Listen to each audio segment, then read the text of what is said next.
So when you're making a PO for CoreMark, you want to make sure that you are able to kind of price out every item accurately.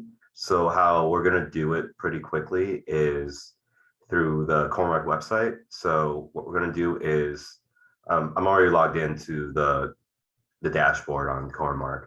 So we're going to go to View, Invoices, and we're going to kind of select the range of invoices that we want. So I'm going to go with this one. From here, you can just download it to an XLS file, which we're doing right now. And you're going to take this file, open it up, click Enable Editing. And from here, we're going to tidy this up a bit. So first thing I'm going to do is I'm going to get rid of anything with a discrepancy on it. That means we just didn't get it. So take this and hide them. Next, I'm going to make a filter for all these headers up here, just so I can kind of move all these things around as I need them.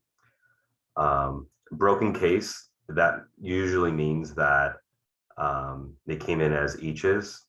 So they came in as individual units instead of a full case or a full box. So I want to see all these individual items first. So I'm going to sort Z to A, and there they are. Another thing to look out for it real quick is just this iMark delivery charge. You can hide that. That's just the charge that they did for delivery. That's not an actual item. Okay, so from here, what we're going to do is in one of these kind of empty rows with a dash in it, we're going to begin to cost out each individual item. Because right now, if you look over at R, so roll R, that's the extended cost. That's the total cost of everything that we got. So how we're going to do this is click on these cells and do equals round, because we're going to round this number. The value of R2 or R27 in this example. We're going to divide that by the quantity shipped, which was 12 units. And I need to make this a parentheses, times the unit amount. Close that, and I'm going to type in a 4 because we want to round it to the fourth decimal. So with that, it's 89 cents. Okay, so should drag this down and it's going to populate like this. So this is what we want to see. So that means that we got 12 of these units that cost 89 cents, and the extended cost should be that much. And if you look over here already, 89 cents is right here because this is a by unit thing. So same with the 218, 192, they're all right here. The thing about individual items though, these broken case items, is these numbers might be completely inaccurate on the invoice to CoreMark. So you want to make sure that for these items, anything that came in like an each, just double check on the invoice to make sure that the price matches up, because you want to go by the price on the invoice. So because sometimes, you know, this might actually like 82 cents or 89 cents, and so you can have some problems there. Typically what I do is I just hide the eaches as well, just focus on these. So from there, I'm just going to finish this up real quick. We don't need these cells anymore, so I'm going to hide them. Same thing with this. I'm going to hide it up to Q. Actually, I'm going to hide Q as well and just keep R.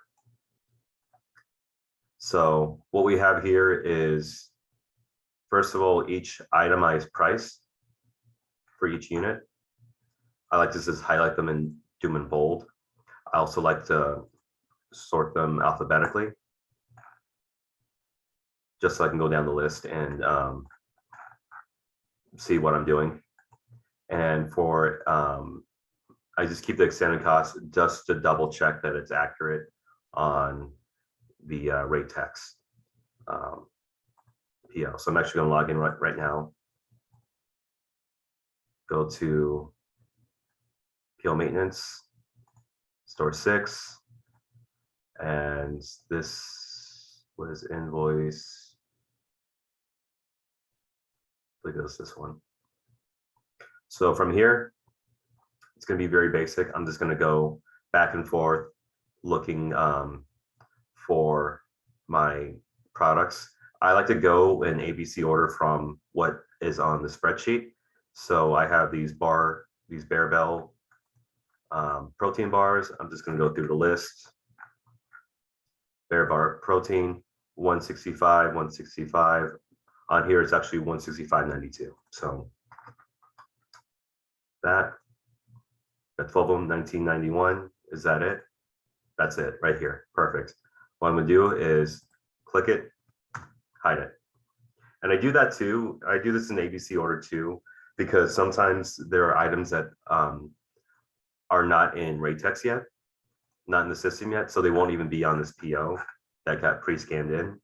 So sometimes, you know, if I'm doing this ABC, you know, there might be, you know, about 4 or 5 items left over that were not on the PO that are not in the system. And this way, if I have like these 3 left over, I know that I need to put them in the system.